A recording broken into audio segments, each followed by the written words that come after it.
Hello, energy adventurers. Are you ready to crack today's energy mystery with Cash the Genius Dog? The lab is glowing, the gadgets are buzzing, and a giant rock is in the way.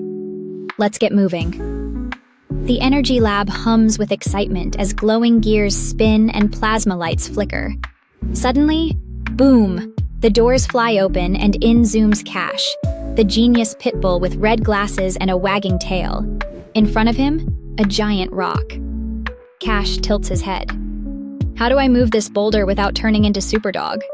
He grins. First, he balances a plank on a log and nudges one end. Whoosh, the rock tilts. Levers to the rescue, Cash barks. They help us lift heavy things using less force, like a seesaw, science style. Next, a metal arm drops a wheel and hook. Cash loops a rope over it and pulls. The rock rises. Pulleys change the direction of force. Pull down, lift up.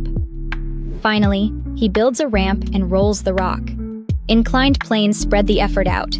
Work smarter, not harder. Hey, energy adventurers. Are you ready for today's challenge? Which simple machine helped Cash change the direction of force? Tell us in the comments. Didn't catch it? Rewind the video and watch again. Like, share, and subscribe for more science adventures. And remember, science is everywhere when you know where to look.